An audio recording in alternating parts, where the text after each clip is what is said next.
Okay, so again, good afternoon, John Ray, and for this morning session, we're going to continue our discussion, and we are now in broiler management. So last time we talked about layer management, no, and it's ikumpara mo siya sa broiler, let's say. Yung profit niya is 12% lang, but ang broiler medyo 37% daw ang profit. So we'll see, no? So when we say broiler, it's about for meat production ng chicken. So the birds are about 8 weeks of age na, just like sa layer of either sex, and straight run chicks with an average body weight up from 1.5 to 2 kilogram na, no, with flexible breast, bone, cartilage, pliable, and tender meat.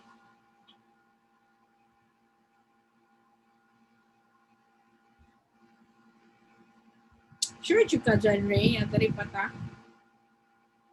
Sorry. Yes po, ma'am. Yes po, ma'am.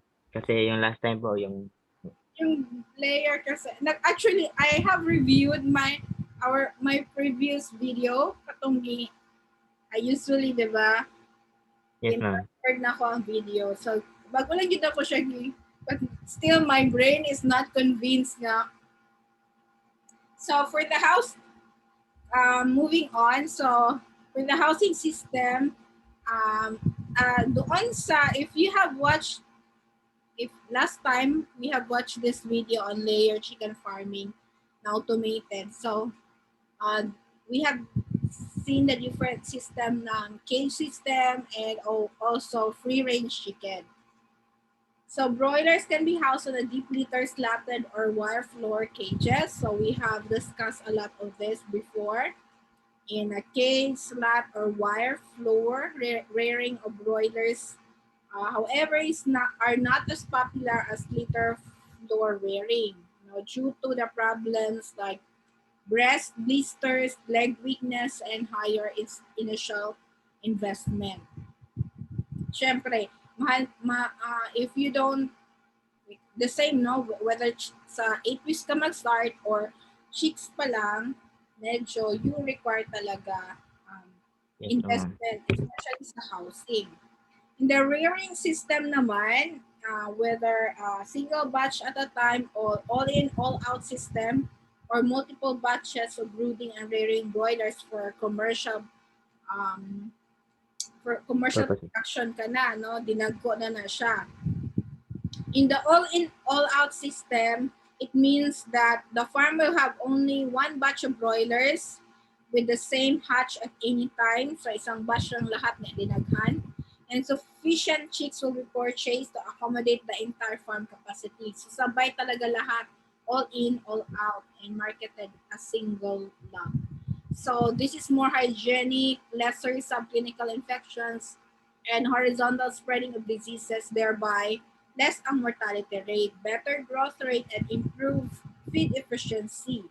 But ang disadvantage niya is not suitable for large-scale farming and needs higher fixed and working capital. So, costly masyado. And like, kaya mo ba mag-manage ng ganon, no? And nevertheless, we have multiple batch system, no? It consists of rearing of more than one batch of chicks at any time with a batch interval ng every month ka or weekly. Here, the farmer is buying day-old chicks and selling grown-up broilers at weekly, fortnightly, once in a 3 weeks or monthly intervals. So para dili kayo, no, halimbawa isa lang yung market, no? Yes po, ma'am. Kung namaligya ko pomelo, ang gusto naman ka na ko ibaligya ba kay kanang ang kinilo lang kasi na ako sa noon sa klase nako sabi na makaya o commit, no? So In short, ako na lang ikaon akong pumelo, no? Nag-enjoy. So, sunod kita na true life story na. Hi, John Paul. Hi, ma'am. So, kung panagat. Yan. Lagi, ma'am. Bago ako na ma'am. Trabaho, nag-ihaw kanding. Kakuyawa ko'y kanding yun. Ay, sa basig Hmm. sa kuan ka nagtrabaho. Asa ka nagtrabaho, John Paul? Dire sa ante na ko, ma'am. Tiglitsyon ba? Naglitsyon po mi, ma'am. Pila pa inadlang ni mo? Depende kung naiihaw, ma'am. Ano? Ang isa ka litsyon, kaya 300. Dapat ako na po. Tama na po, ma'am. May man si John Ray kay scholar man ni. Scholar ka John Ray, no? Scholar po. Hi, John Ray. Hello. Buddy. So we are talking about actually housing and systems na or rearing systems na of broiler management. So last time we talked about the layer production and management.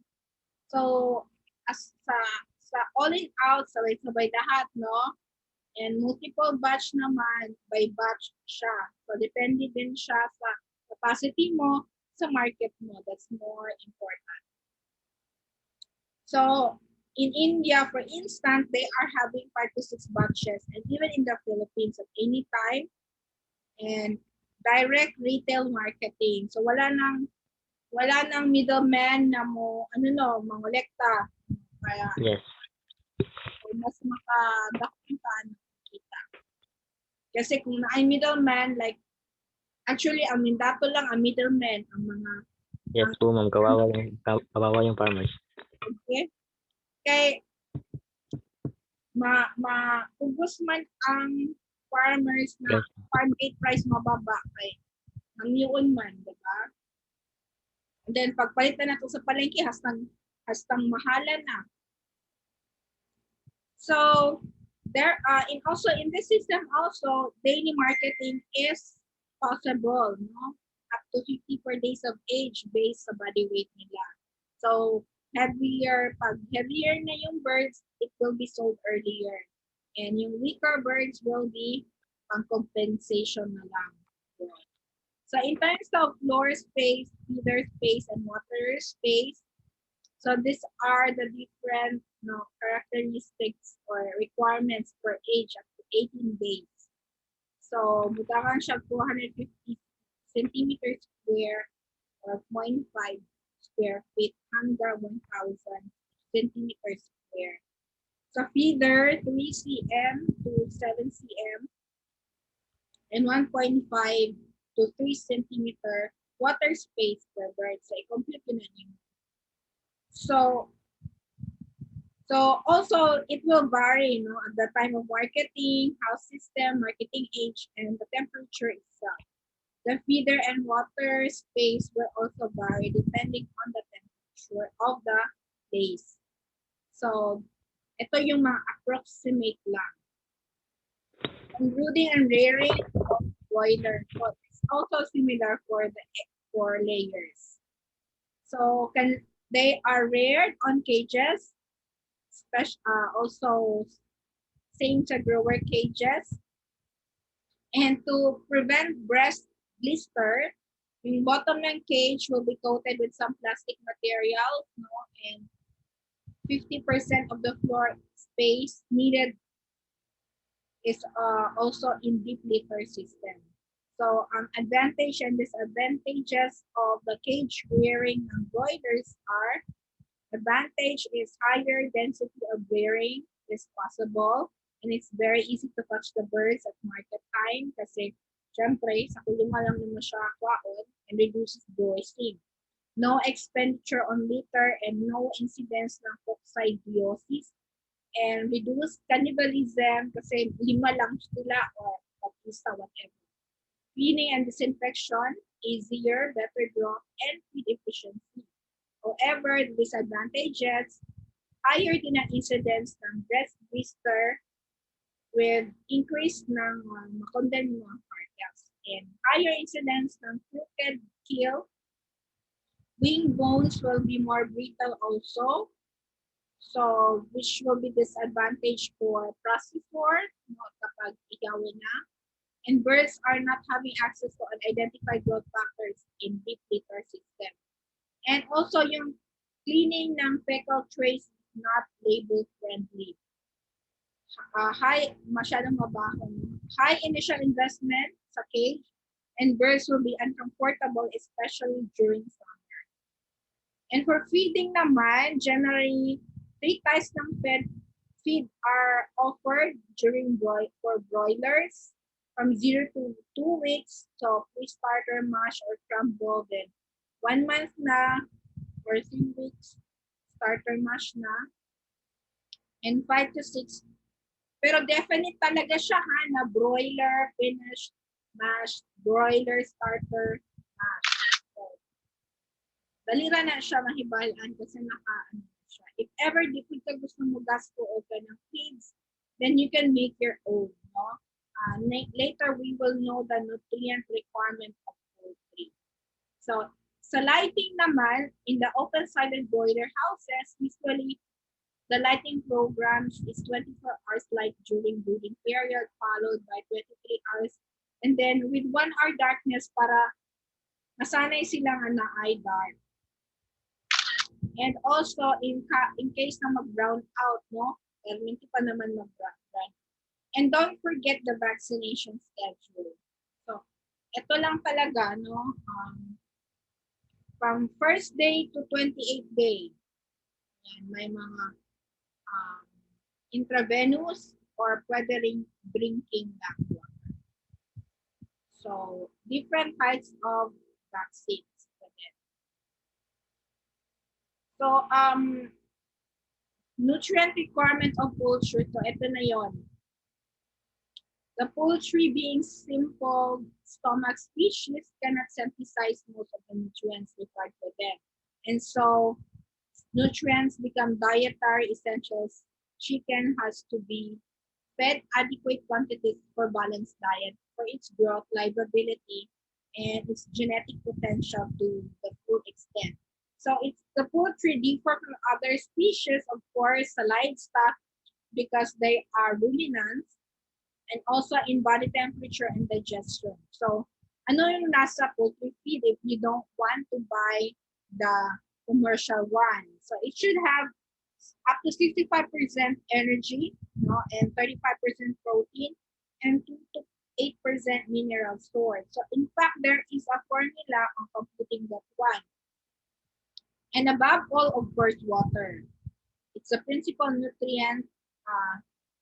The principal nutrient should be pure, wholesome, free from physical impurities, so, and toxic substances, and bacterial contamination. So, dapat malinis.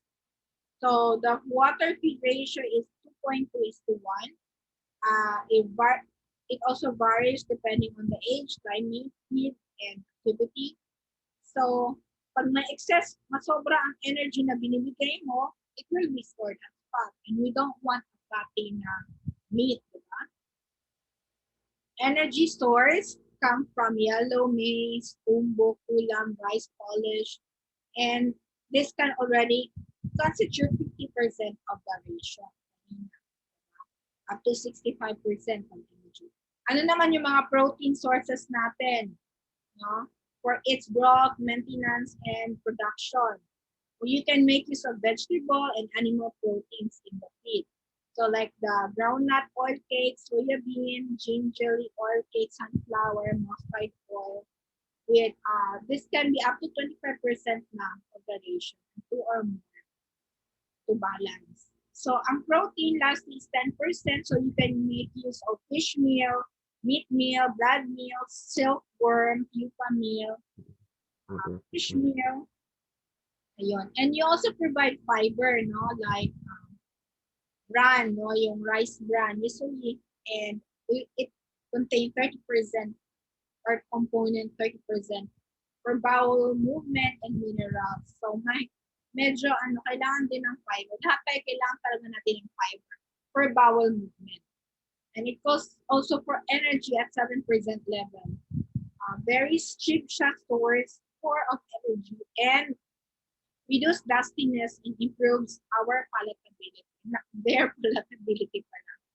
So you can also mix with minerals, no, for up to 3%. So it's advisable na salt-free siya.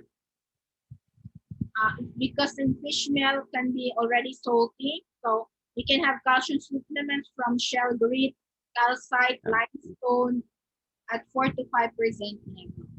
So ito yung mga standard requirement of nutrients. So for chick, 22% ng pure protein, 7 fiber, 1 calcium, 0.1 lang phosphorus.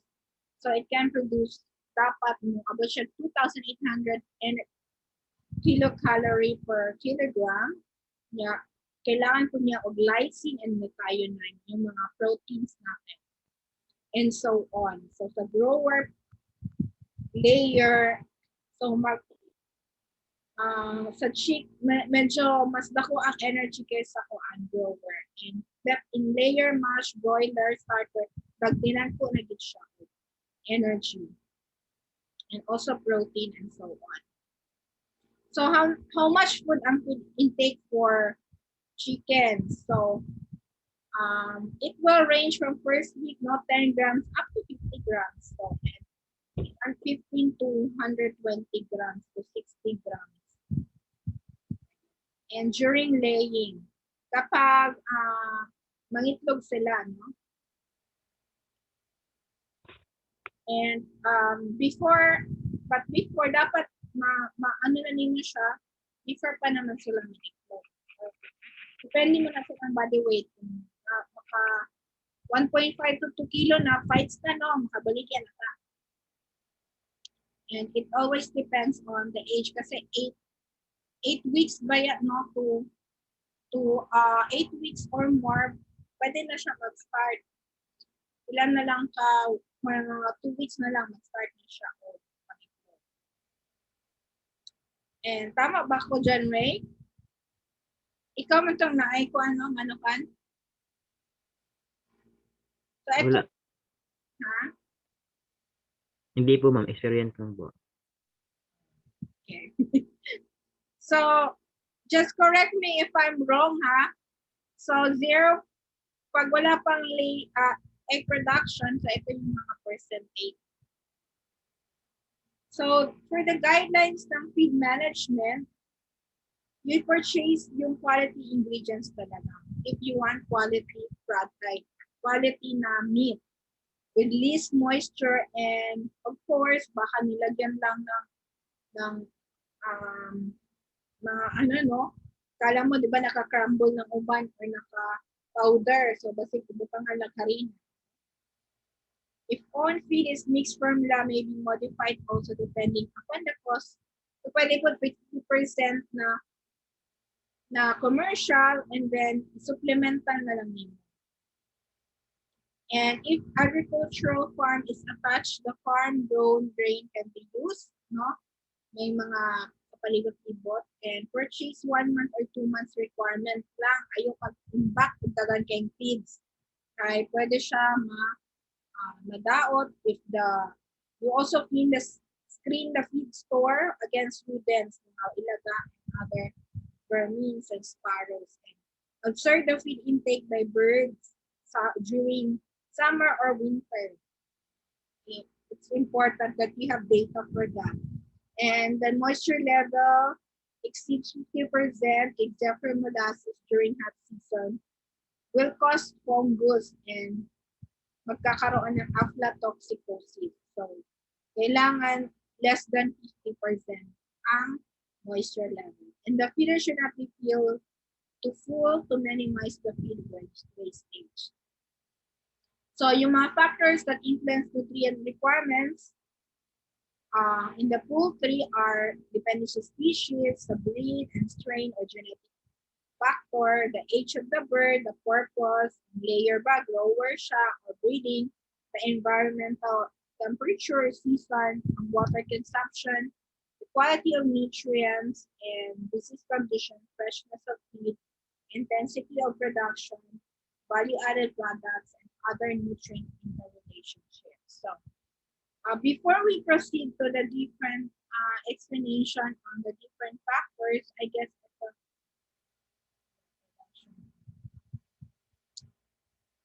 and also the feed formulation. So let's move on to, and finally we'll have incubation and hatching. Yung kinuhulap ni John Ray. So that would be the last chapter na of our topics. No? So let's watch broiler management kasi baka maubusan tayo ng time.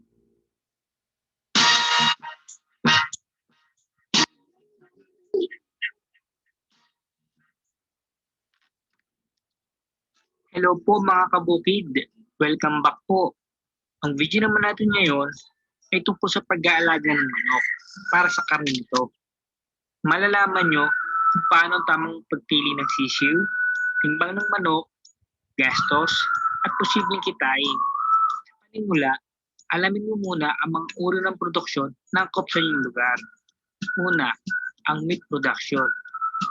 Ang mga broiler ay manok na inaalagaan para sa karne nito. Pangalawa, egg production. Ang mga layer ay manok na inalagaan para sa itlog nito. Pangatlo, dual purpose breeds. Ito ang mga manok kagaya ng native na angkop sa pares na produksyon para sa karne at itlog. Sa broiler meat production, ang manok ay mabilis lumaki, maaaring tumimbang ng 1.8 kg to 2.3 kg sa loob ng 5 to 6 weeks. Ang tamang pagpili ng sisiw na iyong aalagaan. Alert and active. Ang sisiw ay alerto pag ginawakan mo kabala sa paghahanap ng pagkain. Posture. Maayos ang buong katawan. Well-formed beak. Buo ang tuka para hindi magkaproblema sa pagkain at pag-inom. Bright and clear eyes. Ang mata ay bukas, alerto at maliwanag. Healthy feathers.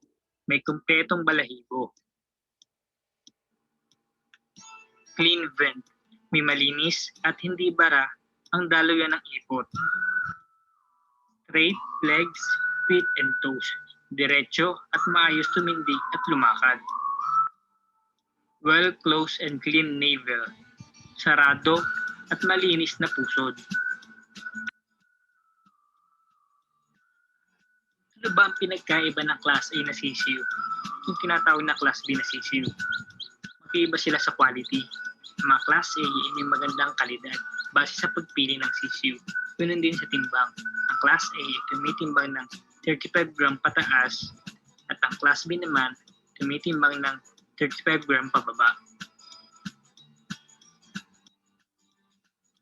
Ating tuusin ang mga gastos mo pagpapalaki ng broiler chickens para sa karne produkto nito.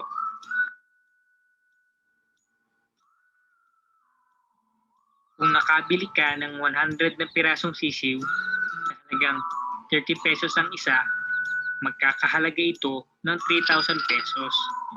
Minsan, may nagbibigay rin ng tawad or extra. Tandaan po natin na ang broiler chicks ay sensitibo sa unang linggo nito. Dahil sa panahong ito, ang mga system at organs nila ay wala pa sa wastong edad. Ang rate ng dami ng namamatay ay nasa 4% hanggang sa edad na may pagbenta. Sa 100 chicks na nabili mo, maaari kang mamatayan ng 4 na sisiw. Pero ito, depende pa rin paano mo sila haalagaan hanggang paglaki. Sa pangkalahatan, may 3 uri ng feeds na pinapakain sa mga broiler. Ito ay ang chick booster. Ibibigay ito sa kanila ng sapat na nutrisyon at panglaban sa sakit sa panahon ng brooding. Broiler starter. Nagtataguyod ito ng malusog na immune system at papalakas mga buto mas mabilis sa paglaki ng mga manok. Broiler finisher. Nagdaragdag ng enerhiya sa manok upang matiyak ang mas mabilis paglaki ng pag-aani. Sa day 1 to day 12, pinapatokan natin sila ng chick booster. Ang average na makakain ng isang sisiw ay 31 gram at ang total estimated feeds na makakain niya ay 0.38 kg. Dito, ang gastos mo sa feeds sa isang sisiw ay 12.50 pesos. Sa day 13 to day 25, pinapatokan natin sila ng starter feeds. Ang average na makakain ng isang manok ay 90 gram at ang total estimated feeds na makakain niya ay 1.17 kg. Dito, ang gastos mo sa feeds sa isang manok ay 37.50 pesos.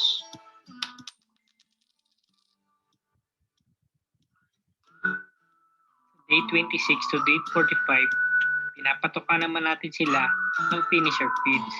Ang average na makakain ng isang manok ay 150 gram at ang total estimated feeds na makakain niya ay 3 kg. Dito, ang gastos mo sa feeds sa isang manok ay 92.50 pesos. Sa loob ng 30 to 35 days, ang 100 na manok na may 4% mortality ay maaaring umubos ng 5.5 hanggang 6 bags ng feeds. At ang gastos mo sa feeds ay maaaring umabot ng 1,205 pesos sa chick booster, 3,600 pesos sa broiler starter, 4,032 pesos sa broiler finisher. Ang total na magagastos mo ay 8,837 pesos. At ang gastos mo naman sa gamot, utilities at iba pa ay maaaring umabot ng 850 pesos. At sa kabuuan, ang total na magagastos mo ay maaaring umabot ng 12,687 pesos. Kung nakapagbenta ka ng 96 heads sa average weight na 1.8 kg sa edad na 35 days or week 5, at kung ang presyo nito ay 100 pesos kada kilo sa buhay, magkakahalaga ito ng 17,280 pesos. Magkano naman ang return of investment mo dito? Ang estimated return of investment mo matapos mabawas ang mga gastos ay maaaring umabot ng 4,343 pesos or 36% sa loob ng 35 days na pag-aalaga. At kung nais mo naman ipagbenta sa edad na 36 to 45 days, ang 100 na manok na 4% mortality ay maaaring umabot ng 8 to 9 bags of feeds. At ang gastos mo sa feeds ay 1,204 pesos sa chick booster, 3,600 pesos sa broiler starter, 8,892 sa broiler finisher. Ang total na magagastos mo ay 13,696 pesos.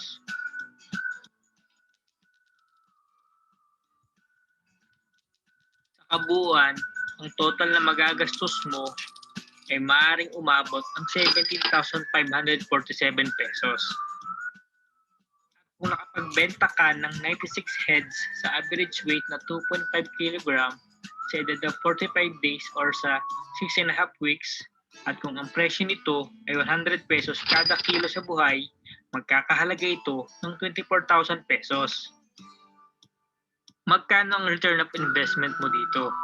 Ang estimated return of investment mo matapos mabawas ang mga gastos ay maaaring umabot ng 6,203 pesos or 37% sa loob ng 45 days na pag-aalaga.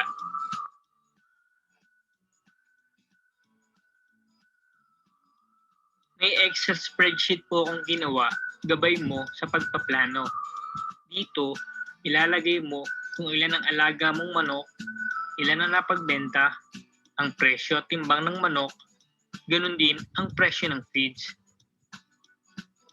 Paki-click na lang po ng link sa baba para magamit nyo.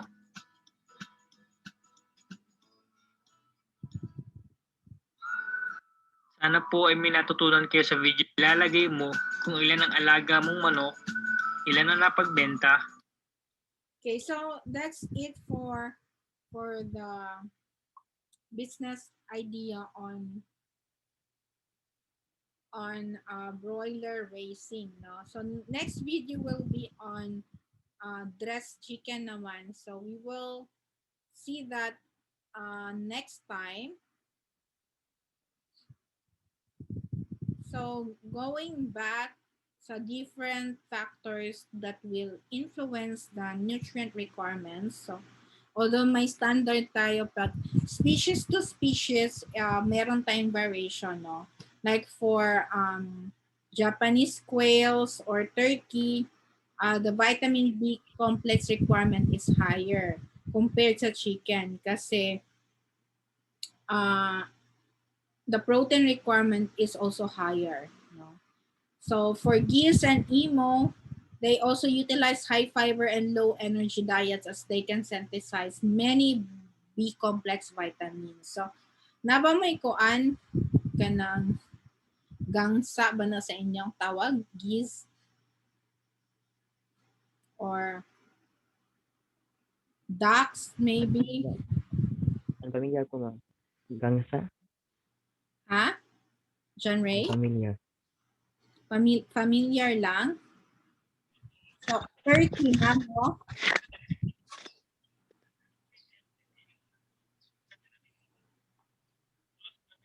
So for breed and strain genetic factor, heavy breeds require less presentation protein than light breeds. So like white leghorn, no, they require more methionine than the Australorp. And the lysine and arginine requirement also differ depende sa breeds or strain. So in general, specific difference ng breeds and strains for most of the nutrients, no, is very specific.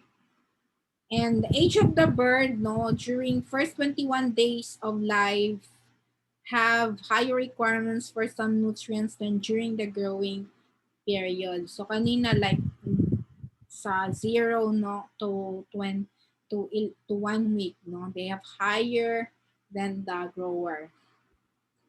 And also the requirement ng vitamin A will increase with age. So riboflavin is also similar during growing and breeding period and less during growth ng egg production.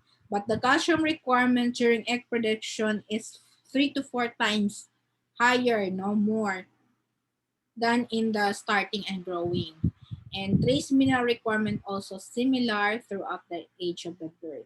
So depende din sa purpose ng breed kasi high dietary levels of vitamins is needed for breeders and the table egg producer. Kasi pang ano yan sila pang breeding mo, no?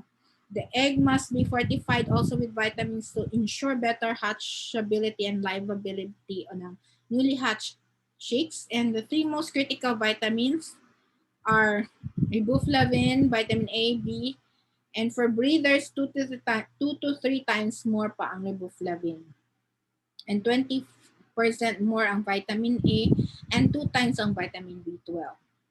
Depende rin sa season, no, or environment, no, especially kung temperate or nag-increase ang temperature, mag-increase din ang requirement ng protein, and there is reduction in feed intake kung warm ang weather. So all nutrients should be increased, although the same lang ang amount pero higher on nutrients para para ma-compensate ang reduced feed intake.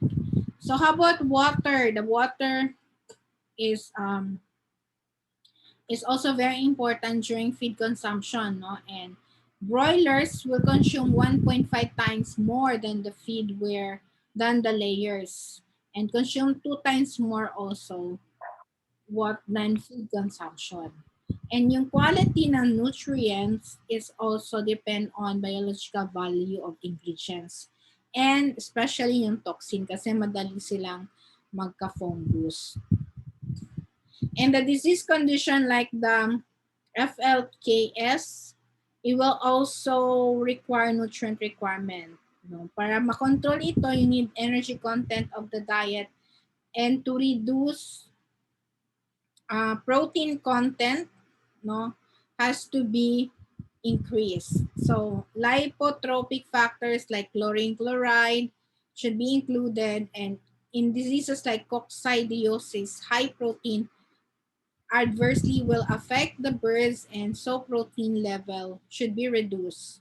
So most of diseases cause lower feed consumption, and hence care should be included in the required nutrients for the feed consumption.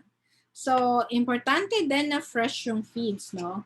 It's consume better, they eat more than the stale or old feed, and therefore feed nutrient loss is lesser. So, and the intensity of production, birds producing more than 90% require 20% protein, and birds producing 80% requires 18% protein, and so on. So, the value-added products, like the production ng designer egg birds, they need vitamin E, selenium, carotenoid pigments, and omega-3 fatty acids. And for nutrient interrelationship, yung energy and protein have their interrelationship, and also vitamin D3, calcium, phosphorus interrelationship. So pag like for more protein, less of course mas high yung ginang energy kaysa protein, kasi pag more on protein ka, more muscle production pag ka. Kung energy, ang activity mo din, no? More calories. And also the choline methionine B12 interrelationship. So some also of the nutrients is maybe inhibitory to other. So that's the reason. So the production index in poultry farm business based on layer farm production index, and also for feed efficiency per kilogram egg mass is shown in this formula. So it is the ratio between feed consumed and the egg mass in kilogram. So this takes into consideration yung mga feed intake, egg weight, and egg production. So a value of 2.2 or less is advantageous to the farm. So like this is the feed efficiency, no? Kung magkuha na mag-data for your research purpose. So ilang kilograms of feed ang nakaon. And then sa isa ka bird, pila pod ka kilogram ang na-produce or as a batch ba, no? And then i-divide mo na siya. So if it has a value of 2.2 or less, so meaning napaka-efficient ng feed mo, no? And for that's for egg mass. Also per dozen. Sorry. Ito naman yung kanyang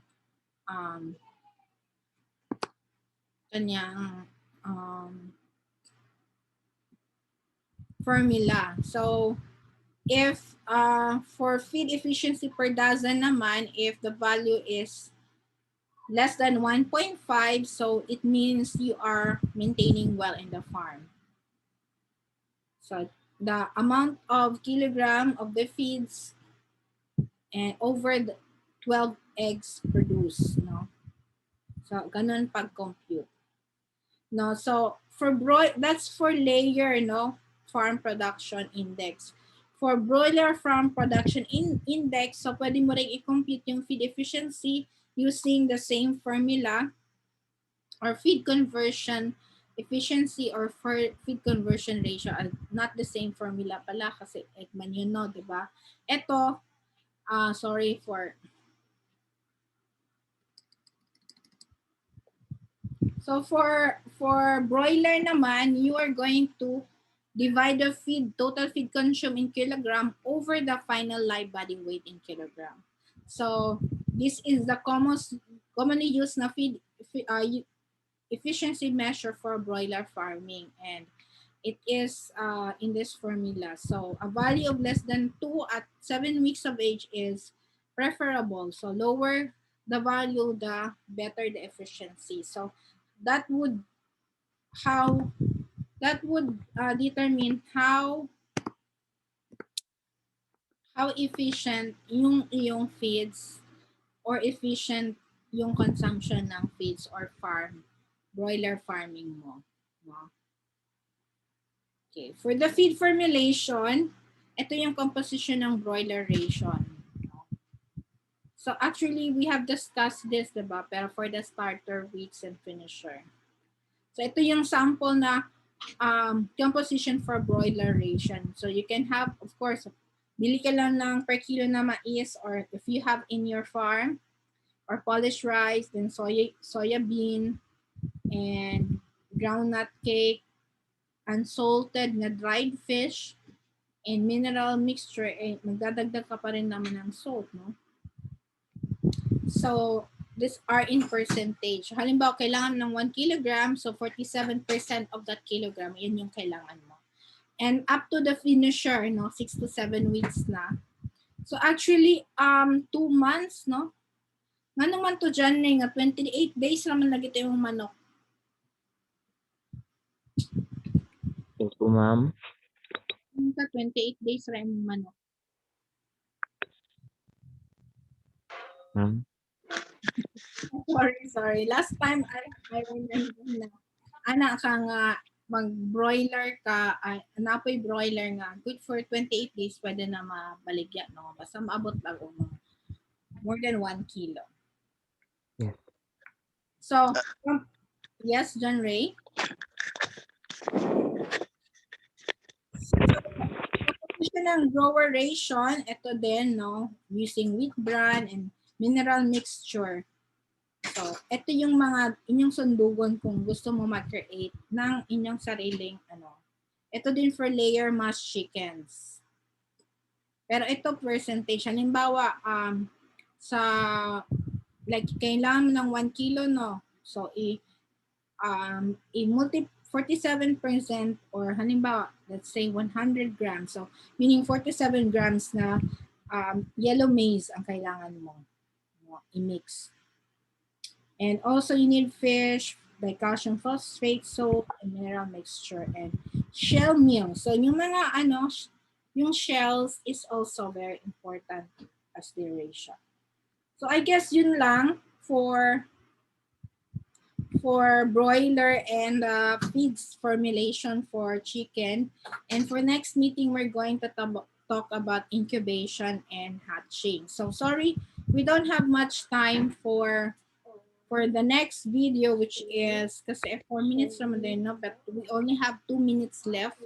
And so if you have questions or clarifications,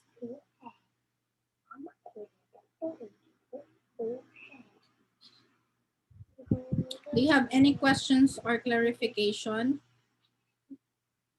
Wala naman. So we will just watch this video. For dressed chicken naman ito next meeting. So thank you very much for joining me for this morning session. Hopefully, Thank you, ma'am. yes, thank you, and hopefully maka-survive mo until 1 month to go na lang, no? And we are almost done with our topic. So most probably 15 minutes or 20 minutes na lang. Dili na makahurot upload. So thank you and bye. Bye-bye. Wala na may pangutana. Thank you so much, ma'am. Thank you, ma'am. Bye. Thank you, ma'am.